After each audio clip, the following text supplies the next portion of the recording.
Don't you love those horror movies that stick with you for days after you've watched them, just sitting there under your skin, festering, unsettling you, worming its way into your brain, having you think and rethink the plot? Okay, so I am super duper excited to talk about this movie. Oh my gosh, you guys. Not only do I find Triangle to be just peak temporal horror, but I also think it is just a masterclass in horror filmmaking. And I'd like to go through it with you guys and share my observations. Ready? Let's set sail. The movie starts with a montage of a mother getting her young son ready, and playing over this short montage is a piano song, and seems like it should feel really soothing, especially when we start getting shots of them when the car is driving down the road and we're getting sunshine and beaches and palm trees. It should feel nice, but it doesn't. It's almost like it's slightly going out of key, but you can't quite pinpoint where. The other sound playing on top of both the montage and the piano music is the sound of seagulls crying. And those cries are going to become a big part of the movie later. In fact, I consider them a bit of an audio cue, and I'll tell you what that means a little later. Poignant visual where the camera rests on one of those big billboards they put at state borders, and it says, "Goodbye, please return." Keep that in mind. I'm going to be telling you to do that a lot over the course of this video. Cut to the mom from the opening montage heading down the docks at a marina. Since this is the place where the movie introduces all the characters at once, I'm just going to run through them really quick and give you a sense of the names and who they are so that when I mention them later, you know who the heck I'm talking about. So, right off the bat, we obviously have our main character, Jess. She is the mother from the opening montage. Greg is a cute free spirit who owns the boat, which is named Triangle, for which the movie is named. Next, we have our token couple, Sally and Downey. They're married, they're friends of Greg's. Sally is sort of your typical A type wife where she's sort of bossy and take charge. And Downey is sort of your typical like finance bro, frat guy. We have Victor, the hunky, muscular guy who the rest of the characters refer to as the boy. He works for Greg on the boat and he's played by Liam Hemsworth. And finally, we have Heather.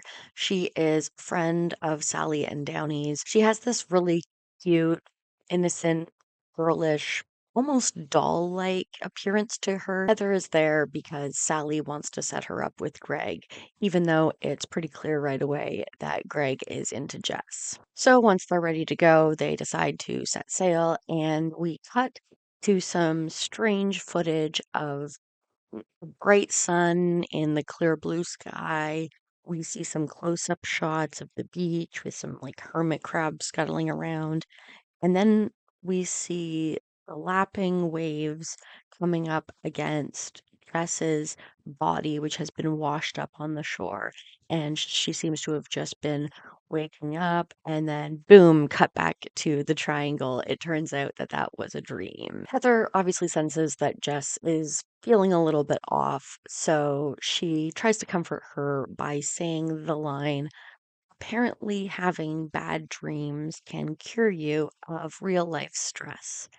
And that's something you should remember too. There's a little exchange here between Greg and Victor because Victor was the one who had initially greeted Jess at the marina. And I guess Kami was supposed to be with her. And when Victor asked where he was, she had to think about it and then said at school. After that, Jess comes up to the steering wheel to talk to Greg. They hear the seagull crying.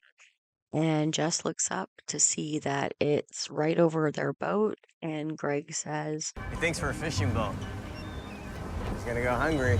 Personally, I think you should remember that too. It's also in this conversation that we learn that the reason Sally and Downey brought Heather specifically, and these are Greg's words, is that every year they feel obligated to bring me a sacrificial girl. And I just want you to keep that in mind. It's going to come up sooner than the rest of the stuff I've told you to remember. There's one more key thing about this conversation, and it is how when Jess is talking about her autistic son, she makes a point to say how every day is exactly the same because Tommy likes things a certain way and he can't break his routine or he'll have a meltdown. So every single day is always the same. Then, out of nowhere, the wind dies. From all directions, it's nothing but open water. It's clear skies, but just no wind at all. Downey turns around and suddenly points out that there are huge black clouds billowing towards them very quickly. And it also looks like rain. And wouldn't you know it, when Greg is like, oh, no problem, we'll just use the motor on the boat. Nothing on the boat is working. But just as Greg gets the Coast Guard to respond to him a little bit, another voice cuts through and starts coming through the radio. Help me! Please help me! Killing everyone! They're all dead! We hear you. What's your position? Over?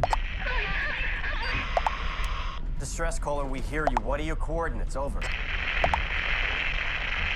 Then, of course, the storm hits. There are waves in the water. The triangle is being thrown around. Unfortunately, the cabin hatch blows right off and starts filling the whole bottom of the boat. Greg pulls out Jess, and Victor pulls out Sally and Downey right away. But nobody can find Heather. With one particularly large wave, the triangle flips right over. The rest of the characters manage to scramble up onto the overturned hull, but Heather never surfaces, and we actually never see her again. There is a heck of a lot of mythology woven into this plot. However, I did just want to say that I thought it was super interesting that they used the term sacrificial girl for Heather because, in my opinion, it sort of seems like she was literally sacrificed to the storm. It pretty much immediately stopped as soon as she didn't surface. Then, again, seemingly out of nowhere, a massive ship appears. It's one of those tanker looking ships, so it's got the big smokestacks and they're billowing smoke. As the ship approaches the stranded characters, we can see that it is named Elis. Now, this is a word I hope I am pronouncing correctly. It is a Greek word and it is spelled, what is it? Oh, yes, Aeolus. In Greek mythology, Aeolus was the ruler of the winds. Obviously, ships need wind to move, at least the ones with sails do. And so the fact that the wind very abruptly died and then another ship named Elis appeared. While reading about Elis, I also found out that in Homer's Odyssey, Aeolus tries to help Odysseus by giving him a bag containing all the winds except for the gentle west wind. Unfortunately, even though Odysseus was fine, his men ripped the bag open, assuming it was treasure that they could sell. And because of that, the winds blew them all the way back to the kingdom where they'd started. But getting back to our characters stranded at sea, they look up at the ship as it begins to pass them and they see somebody on the deck. They're in silhouette because of where the sun is.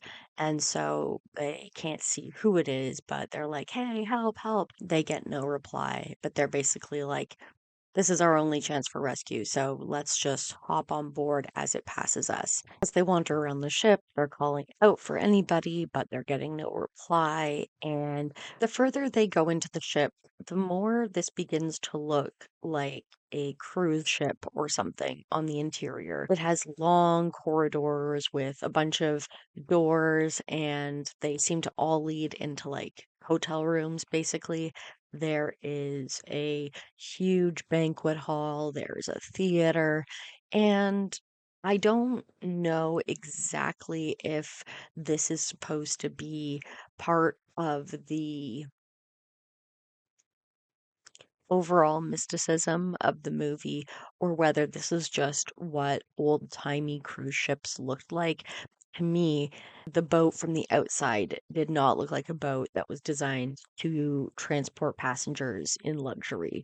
I personally think that none of those rooms actually exist. I think all those rooms, personally speaking, are figments of their collective imaginations, but we'll get there. Oh, and for anyone who's a fan of The Shining, I'm quite certain that these hallways are a not that subtle nod to the Overlook Hotel. Suddenly, there's a loud clattering noise from the other end of the hallway. Victor takes off first, and the rest of them go running to follow him. And when he finds the source of the noise, he picks up a set of keys. But as soon as Jess sees them, she's like, wait a second, those are my keys.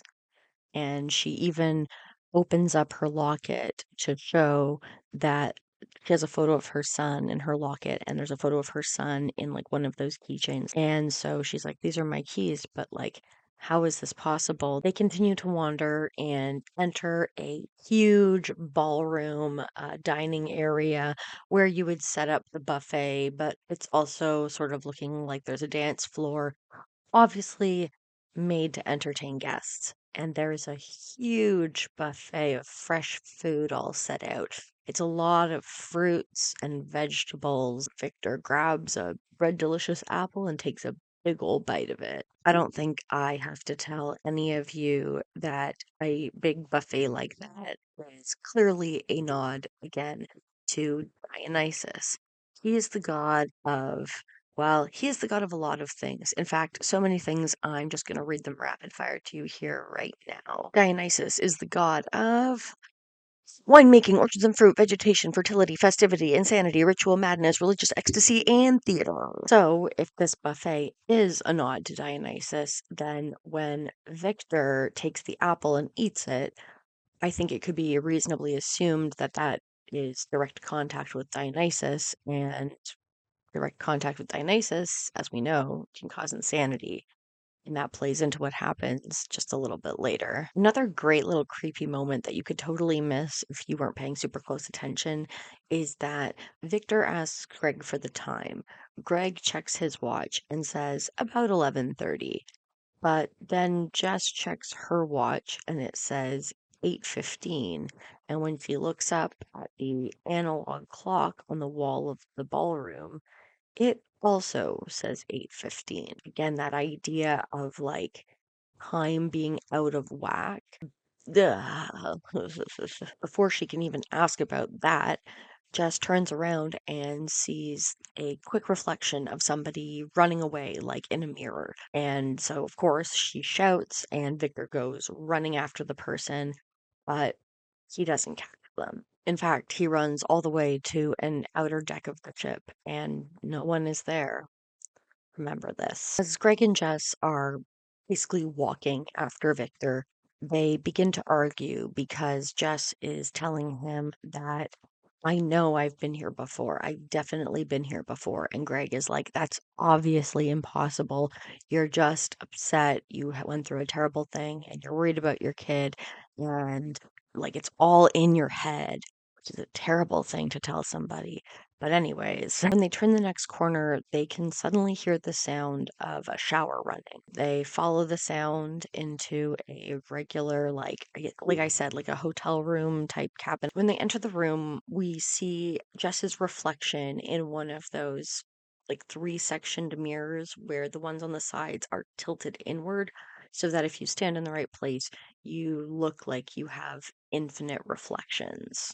And I have to just say that mirrors are such an incredible visual cue and metaphor, the perfect way to communicate to the audience what's going on before the audience even knows what's going on, especially when we start to come across broken mirrors. Of course, there's nobody in that cabin with the shower running. However, the mirror is all fogged up, and written on the mirror in what looks kind of like blood is written, "Go to theater." Victor is still wandering around on the outer decks, and Greg and Jess basically have a blow up because Greg just will not believe Jess when she says that something unusual is going on and that they need to get off the ship. We then cut to Downey and Sally, and they find a bizarre trail of what looks like very fresh blood splatter on the floor. So they follow it. Painted on the back wall of the stage in this Elis theater is the image of a big ship, like a galleon, those like Pirates of the Caribbean looking ships, caught in an awful storm with waves crashing and dark skies, and the ship is all tilted, and that seems like an oddly specific image to have in the theater. We cut back to Jess as she re enters the ballroom, but then she notices something. Now the food is all rotten and moldy and decomposing. Just another fantastic little touch to suggest that time isn't working the way it's supposed to. In fact, some things are experiencing time in completely different ways than others, even while on the same ship. So, as Jess is sort of looking over this buffet, like in disbelief, she hears footsteps and kind of automatically like hides behind a pillar. But then she realizes that it's Victor and he is covered in blood. Of course, Jess immediately runs to help him, but as soon as he gets within arm's reach, he just starts strangling her. And remember, I said the madness, the insanity of Dionysus. Obviously, Liam Hemsworth is a big, strong man, so Jess cannot fight him off. But as she is struggling to get away from him, she reaches around the back of his head. Content warning for like gross gore kind of stuff. Uh, she discovers with her hand, as we discover with the camera behind Victor finally, that there's a huge gaping hole in the back of his skull. And Jess sticks her finger in it and I guess pushes on his brain and he just dies immediately, just falls over dead. And if you thought that was a lot for Jess to process, then you are not ready for what's coming next. Before she can even think about what's going on with Victor, she hears like a blast, like a gunshot, and goes running. We cut to the theater where we see Sally bawling her eyes out, Downey kneeling on the ground over Greg's dead, bloody body as he has clearly been hit in the chest with a shotgun. As soon as Jess gets into the theater, No! Oh, God, you fucking bitch! You shot him! What? He said you shot him! What? I didn't! Oh, you're a liar! Fucking liar! I wasn't in a wind grab! see, they think that Jess tried to lure them all to the theater to kill them. All of the sudden, bang! Another shotgun shot, and Downey is down for the count. Actually, I think there is like one shot that doesn't hit anybody, and then on the second shot, Downey is hit, and somebody is firing at them from the theater balcony. And so, as they try to run away, Sally is also shot, so Jess leaves them both there and runs. So now that Jess knows there's a killer on the ship, she is freaking out, as one would expect, and she runs down into like the bowels of the ship, and she runs into the kitchen, and she finds like a big cooking knife, and she's hiding, and there's sort of a Jurassic Park moment where she's like crouching behind the the counters with the knife, and there's all these reflections because again, lots and lots of mirror imagery. It will make sense. It's also kind of cool because Jess is against this very reflective counter, and when she tries to look around the corner at whoever is coming down the hallway. Her reflection sort of makes it look like she's looking back at herself. I just thought that that was a really cool image. And now we see the killer. Well, we see a person wearing a big baggy jumpsuit like a ship crewman might wear, and a weird bag over their head with two holes cut out for the eyes. They enter the kitchen and then immediately leave, and Jess is finally able to take a breath. Sadly for Jess, she is not in the clear, and as soon as she decides it's safe to wander back outside, she is hit in the back of the head with that shotgun butt, and then she's being fired on, and she's rolling around, dodging the bullets. And I mean, like, not in a Matrix dodging the bullets, like she rolls and the person misses her kind of thing. Then we have this little mini chase sequence. Jess is desperately trying to get away. And there is a point where Jess climbs over a railing to jump down onto a lower deck. And the person who is attacking her just throws their whole gun at her.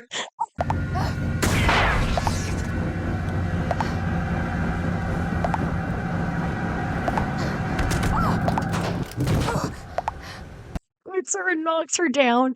And it's just like one of those beautiful moments where this person is like so scary, and then suddenly they're like, shit, he's getting away. And it works. But Jess is able to get back up and she finds an axe. The killer is now without their gun, but they have found a crowbar, I think it is. A scuffle, Jess actually manages to disarm the person, and so she has her axe and she's screaming at them. Who are you? What do? You have to go. What the fuck are you saying? It's the only way to get home. What? You have to kill them. Kill them.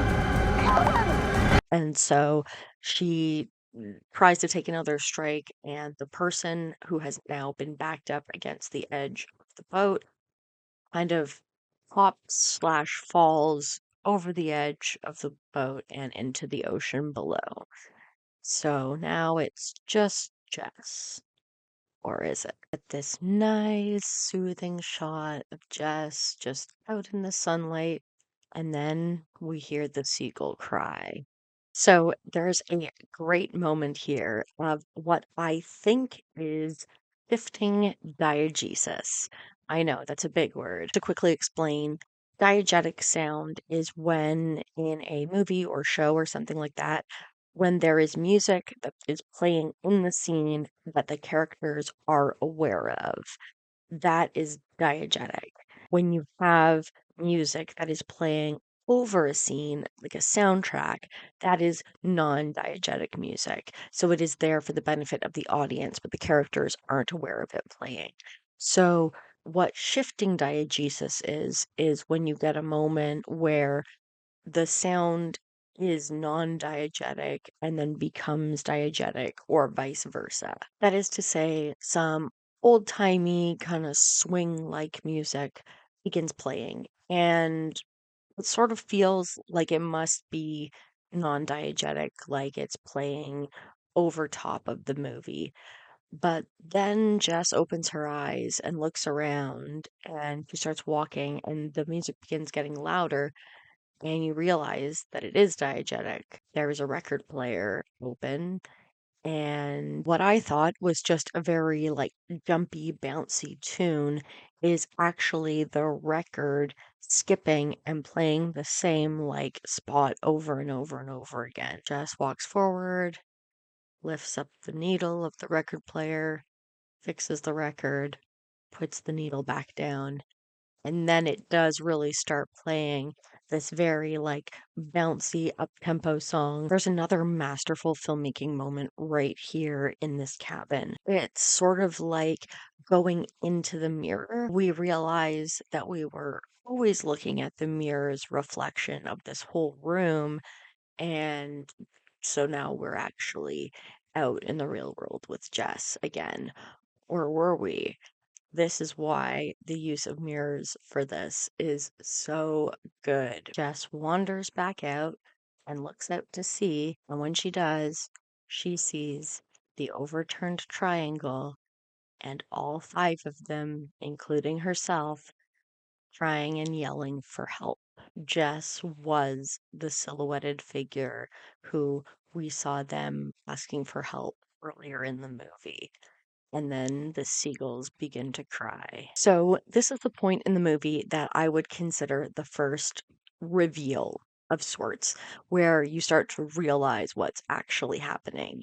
And the sequence and the way it's shot for how to make the audience feel that same kind of disorientation and completely like off kilter feeling that Jess is feeling, it's shot like actually, you know what? Instead of trying to describe it, I'm just gonna put a clip in because I won't be able to do it justice. So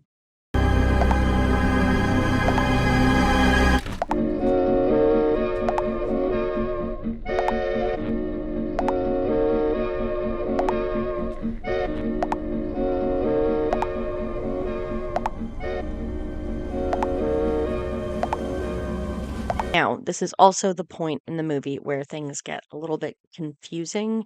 And so, since we're fully into the time loop now, for the sake of clarity, I'm going to be referring to this Jess, the Jess we have been following since the beginning of the movie, as Jess 1.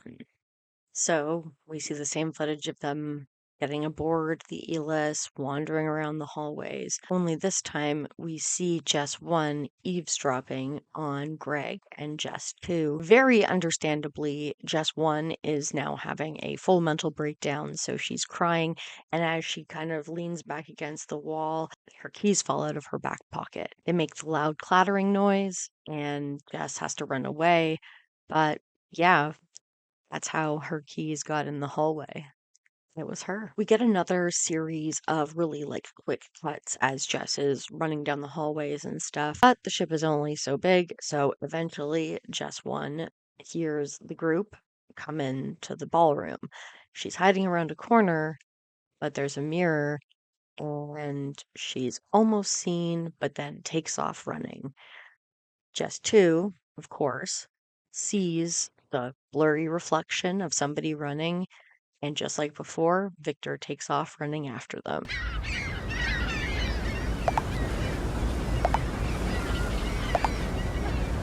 This time, though, it sounds like there are more seagulls than there were before. So Jess opens her eyes and she looks over the edge of the deck out to sea, and she sees like a whole bunch of seagulls and like clearly sitting on something, like something is floating in the water. When she runs down to a lower deck to get a better look, it turns out to be Downey's dead body.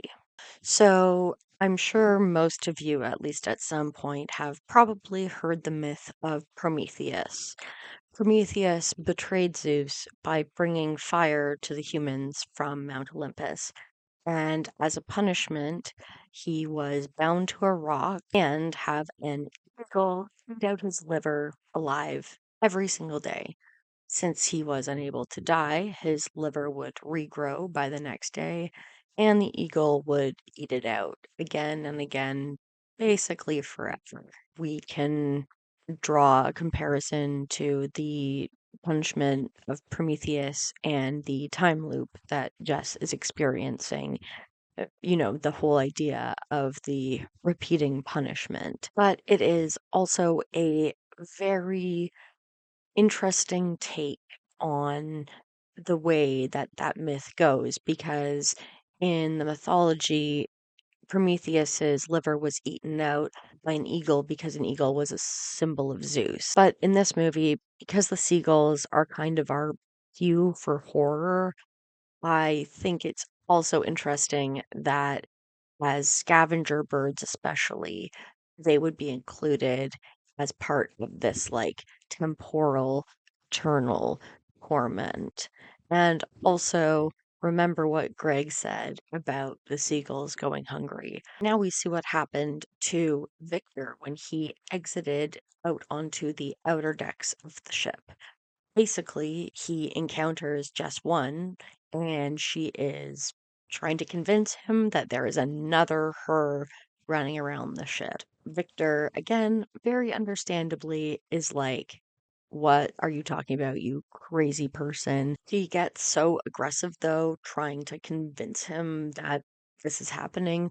She freaks him out and he starts trying to get away from her. And as a result, she grabs him and kind of pushes him up against a wall, like not to be violent, but just to be like emphatic, you know?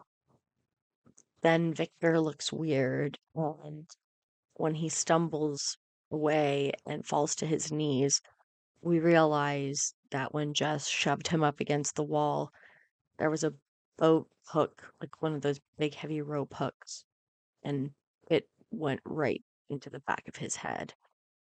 Oof.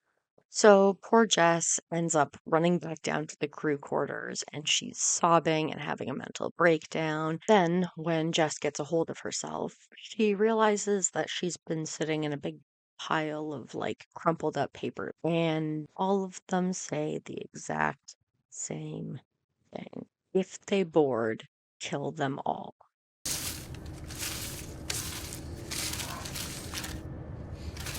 She grabs the notepad and writes out the phrase. Of course, the handwriting matches. All these notes were left by Jess testing her handwriting. It's then that down in these quarters, she finds the blue jumpsuit and the armory where there are plenty of rifles. There's another scene here of quick cuts between Jess fighting the person with the bag on their head earlier who kept trying to say, kill them all, and what she's doing right now. And she's looking in this mirror, like down in like a crew bedroom. It's on a locker, and it looks like it's been hit with something. Like if you punched a mirror, it would have an impact mark and then spider web out. So when Jess is looking in this mirror, her face is all broken up and at odd angles. She looks sort of like a Picasso or something. Clearly, still trying to process what the hell is happening. Jess takes a seat on this like grain grate thing. It's like a metal grate anyway, like the kind you would see maybe over like a sewer, like an old-timey sewer. I don't know what it's exactly for, but the point is there's a metal grate with like a long drop. She looks and she notices that her locket is caught on the bars of the grate.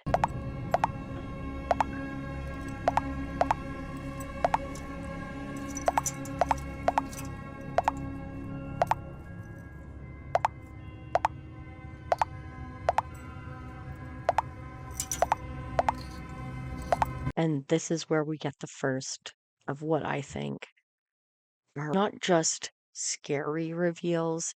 Again, it is that deep sense of like unsettled, skin crawling discomfort.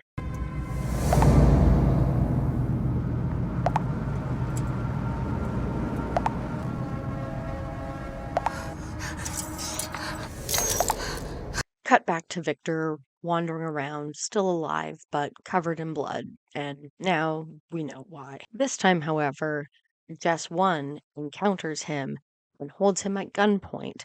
She is not wearing any disguise. She has just taken one of the guns of the armory and holds Victor at gunpoint, saying, "We have to get off this ship." But then they encounter Jess 2, so the loop has changed. Now, Jess 1 with the gun is holding both Jess 2 and Victor at gunpoint, although now primarily Jess number 2, who is looking exactly as confused and horrified as Jess 1 was the first time around. Just a little thing here that I really enjoyed. Jess keeps repeating the line, "You're not me, you're not me," as she holds up the gun to Jess number 2. It looks like she's going to shoot her because "you're not me, you're not me." But she doesn't. She takes her finger off the trigger and Jess 2 just runs away. So now Victor, having just watched this encounter with the two Jesses, is crying and having a breakdown. And Jess is trying to reassure him and saying that she's going to go get help and everything. And then, boom, they hear a gunshot down the hall. We're back in the theater with Sally and Downey now. Again, Greg has been shot and killed, but this time Jess 1 runs in holding a rifle. But because Jess 1 now knows what's going to happen, She walks into the theater with her gun pointed up at the balcony where the shooter is. And this time she manages to push Downey out of the way before he gets shot, and all three of them run out of the theater after Jess takes a final shot.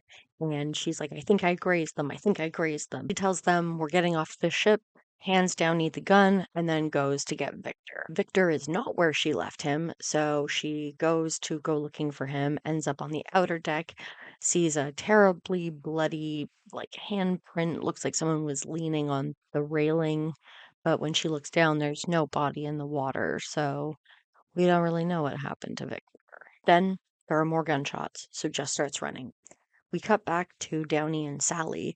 There is somebody around the corner who he is yelling to show themselves.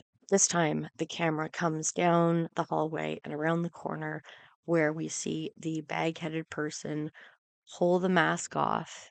And of course, who is it? But Jess. And she has a really cool, like, trail of blood trickling down her face like this because she was grazed in the head. She does show herself to Downey and Sally, but she is acting super weird. She manages to convince them that she's there to help, though, and she's very serious about it. And when Downey asks, how do we know that you're not just going to kill us? Jess Zero, who I'm referring to this one as, says, you don't. Another delightfully creepy moment is when Jess Zero is leading Downey and Sally down these long, winding hallways, and we can hear Jess One's voice calling out, telling Downey and Sally to get away from whoever it is. They're not safe, you're in danger, etc., etc. But Just Zero just keeps telling them to ignore it. It's nothing. It's no one. Now, I know this is a reference to The Shining because Just Zero leads them to cabin number 237, which is the room from The Shining. Like, you know the one. Also, I'm fairly certain that they named the documentary that they made about the making of the Shining movie Room 237. But as soon as they get the door to the cabin closed behind them, Jess Zero pulls out a knife and immediately slits Downey's throat. Then, when Sally tries to jump her, she stabs her and then turns back and starts just stabbing Downey like a bunch of times. Sally, however, does manage to get the door open and start crawling away, even in spite of her gut stab. I guess you can survive those. As Sally is trying to crawl away, Jess One appears again and is trying to help her. But now Sally is like, you're a crazy murderer. You killed my husband and get the hell away from me. So then we get a little sort of like slow pace. I don't want to say chase, but like there is a bit of a chase around as Sally is trying to get away from Jess, and Jess is desperately trying to say, that wasn't me. That wasn't me. Again, a lot of that sort of refrain from Jess. So Sally sneaks down to the bowels of the ship. And it's, spooky red emergency lighting. She's creeping around, trying not to make any noise. And she finds the radio room. She lifts up the receiver and starts trying to send a distress call. Please,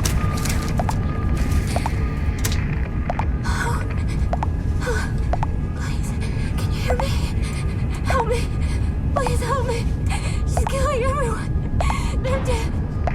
They're all dead. When Greg was trying to call the Coast Guard at the beginning of the movie when the triangle was first hitting the storm, they were interrupted by a transmission of somebody yelling for help and saying that somebody was trying to kill them all. It was Sally's message the whole time. There is a very purposeful shot of Sally climbing up a ladder to get back onto the deck, like the outer deck, and then Jess climbing up the ladder behind her. And the camera lingers on Jess's feet. No, not for a gross reason. So you can get a really good look at these like orange and brown wedge sandals that she's wearing. Outside, Jess One hears Sally sobbing, so she follows the sound of Sally's cries. And as she turns a corner, we get what is, in my opinion, the scariest scene of the entire movie. I was going to describe the scene, but I think I'm just going to put it in.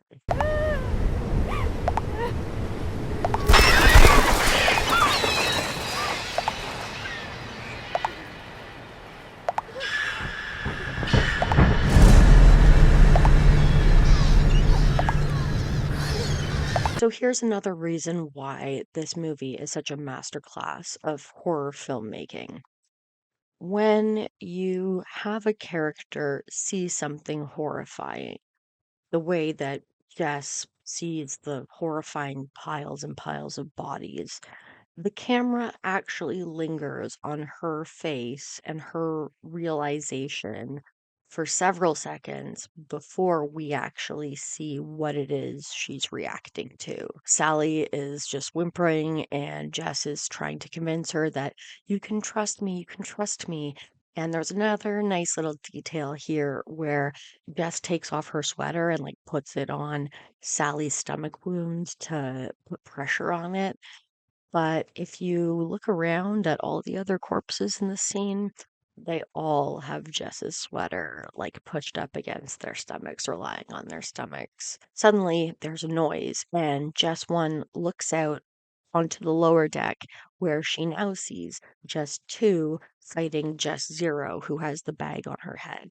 Only this time, instead of Jess 0 backing up to the edge of the boat and then kind of jumping off into the water, this time Jess 2 manages to knock her right out, if not kill her, I'm not sure, and then rolls the limp body down out into the water. Jess 1 looks back down, realizes that Sally has unfortunately died, and then once more starts hearing the cry of a seagull and then the cries for help of the crew on the overturned triangle. What she then realizes is, oh, the loop starts over once everyone's dead, except for her, or maybe including her. It's a little unclear on which version of her has to be dead in order for the loop to start over, but it seems like it doesn't really matter as long as one of her is, which is, I think, how she makes this connection with Jess 2 having knocked out and then pushed Jess 0 off the ship into the water. One goes running back to the engine room. She's clearly trying to stop the ship. She's pulling levers and twisting things, and she obviously like doesn't know how to run a ship or work a ship. Now it goes into what I wouldn't exactly call montage, not quite, but it is like a series of little bits of pieces of that we've seen already throughout the story. And then it cuts back to Jess as she comes into the cabin again, the cabin 237. When she looks up, there is another awesome camera trick where she turns around and we realize that we've actually been watching her from inside the mirror. Honestly, I think The Triangle might be one of the most imagery-rich movies I've ever seen in my life. Now we do go into another short montage of her getting ready to become the killer, I suppose. So she gets the jumpsuit from the crew cabin, she grabs a gun, she fills up a bag with ammo, she puts another bag over her head. She manages to find Greg and Jess 3 arguing in the hallway when they split up after, having the disagreement about it being all in her head. She follows after Greg into the theater and then follows him up onto the balcony. And she corners him with the gun. He is like, don't hurt us. Just take whatever you want. Let us go. We're not trying to trouble you, whatever. And then he looks down, and this is why we got the long shot of Jess's feet. He sees the wedge sandals, and he's like, Jess? And Jess replies, because this isn't me. I'm out there somewhere. This isn't me. So she shoots Greg in the chest. He goes flying over the edge of the balcony and crashes into the chairs below, where Downey and Sally are sitting, waiting, find him. start freaking out. Jess 1 then does manage to once more shoot Downey and Sally from up on the balcony, but Jess 3 escapes. I love how after these reveals, we get a lot of like the same footage now from the killer's perspective. And then we go back into the fight scene of Jess 1, now the baghead, and Jess 3. They're scuffling. Jess 1 throws the rifle as Jess 3 is trying to climb over the gate and knocks her down. I laugh again. And this time, once again, Jess 3 gets the axe. She is trying to attack the baghead killer, Jess 1.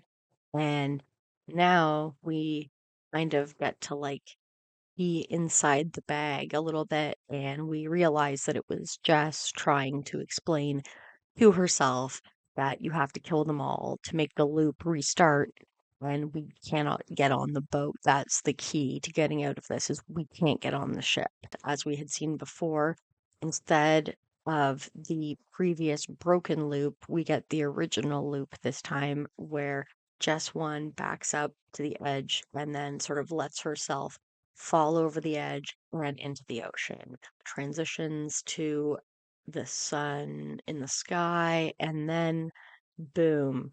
Remember that weird dream Jess was having at the very beginning when they first got on the triangle? A long weird sequence of Jess just like walking back home. She finds a road, she like hitchhikes, she's running down the street. It feels all very like urgent and panicked and gets the adrenaline pumping. She gets to her house. And she looks in the windows and she sees her son at the table painting with blue paint, just like we saw at the very beginning. And she's smiling because she's so happy to see him. But then she sees herself, who I'll call Jess 4. And this is the part that we did not see in the montage. And it is Jess screaming at her son for not cleaning up properly, for not being a normal kid. Why can't you just be normal? I work so hard. And then whack, whack, he hits him. We don't see anything. It cuts to Gus One's face outside as she's like, hearing herself abuse her child. Oh, and we very deliberately get another very clear shot of him spilling the blue paint water, and it spills out into this big blue puddle, which I think represents the ocean. And then we see Jess, both at the beginning and now, take a paper towel and wipe it away, like restarting the loop. That's my opinion. I just think that it lines up perfectly. Clearly, Just One is very upset with herself, and we see her go to the front door, ring the doorbell, then run back around to the backyard to their shed. And she goes and gets a big sledgehammer. The energy never really drops in this movie, even at this point where you're like, okay, like it's wrapping up, like we're getting to the end. And then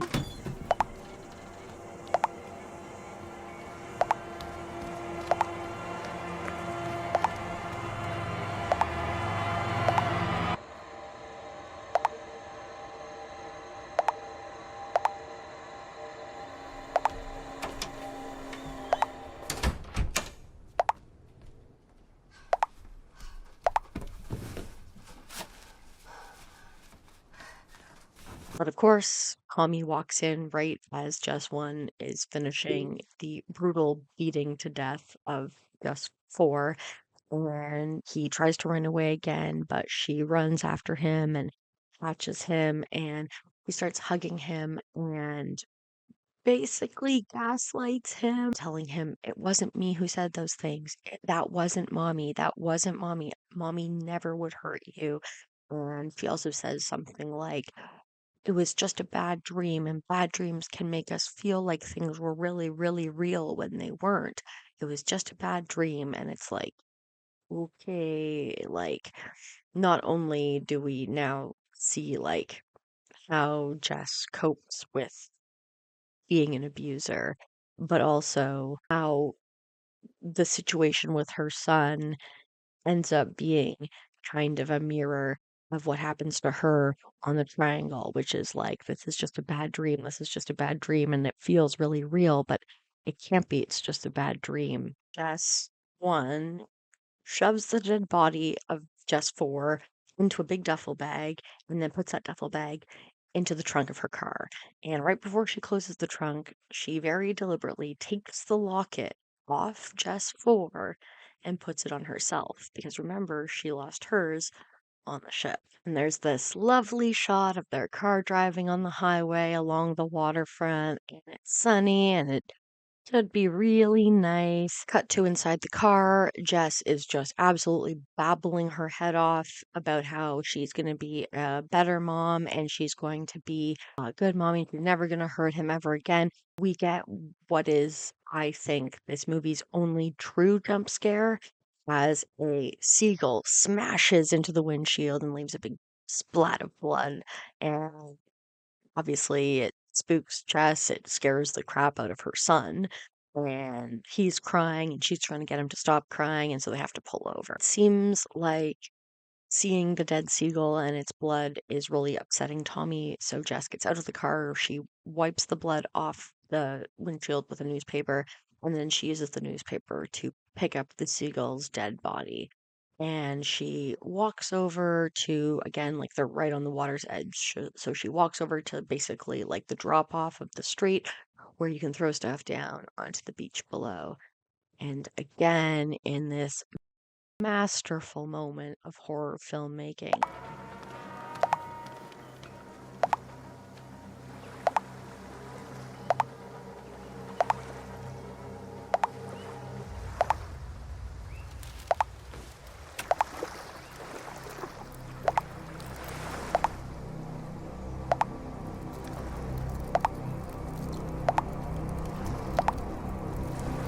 The time loop has not stopped. All of the sudden, it's like Jess snaps into action and she is super freaked out and she runs back to the car and steps on the gas and is like, we have to get out of here. We have to get out of here. And Tommy is screaming and crying. It sort of reminded me of that driving scene in the Babadook when like the kid is just shrieking and you just feel so bad for them. But it's also like intentionally overstimulating to make you feel uncomfortable. Unfortunately, Jess is not the model mother that she wants to be and basically immediately starts getting frustrated with Tommy's screaming and crying in the back seat. And she turns again in her seat to look back and yell at him to shut up. And as she does so, the front of her car clips a semi. It does a crazy Fast and the Furious, like up in the air, flips over, and then cut to black. And then fade in. There's sad music playing, and the camera is set very low, almost sitting on the ground. So you can only see people's legs. And they made a point to show that, like, there was a marching band practicing in like a field nearby, and there were other cars on the road, obviously. So you see just all these people's legs sort of slowed down as they're running to the scene of the accident. You can't hear any like of the road noise, slow panning shot along the road of these people running, and then it gets to the wreckage, and you see the dead body of Jess, but the body is in a dress, not the shorts and tank top that Just One was in. So this is clearly the body of Just Four, which has been thrown from the trunk.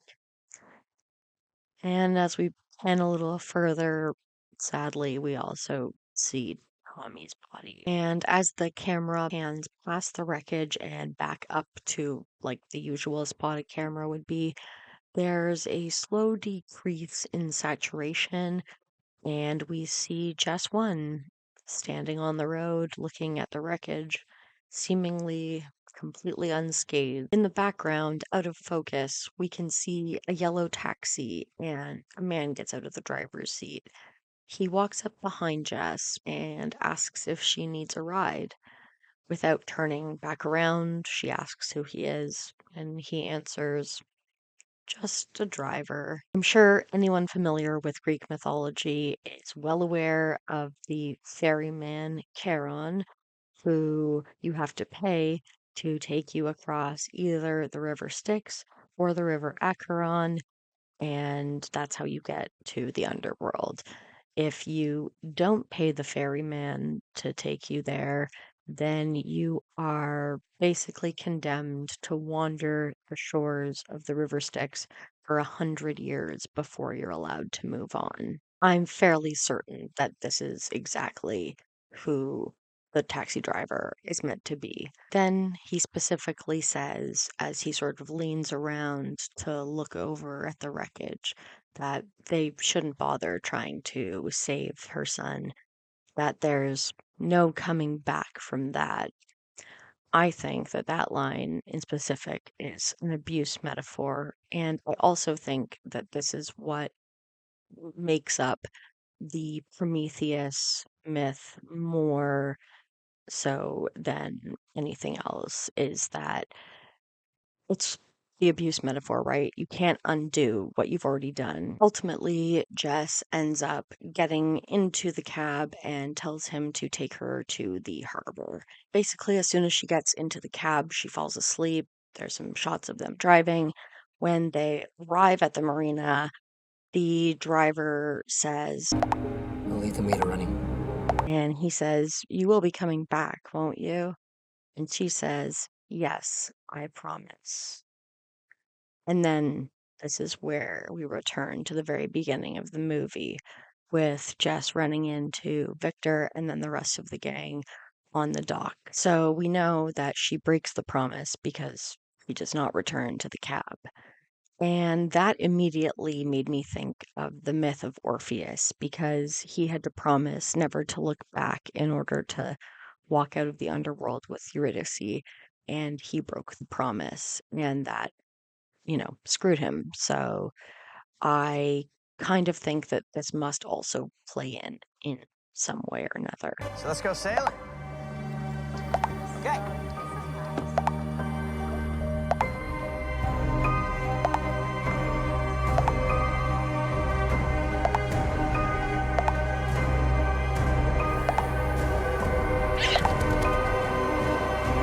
Oh my gosh, that was so long. That was so much talking about horror and Greek mythology and the amazing, incredible liminal horror movie that is Triangle. I've kept you so long. I'm not going to do a big outro, I promise. I'm just going to say stay happy and stay healthy because you are precious.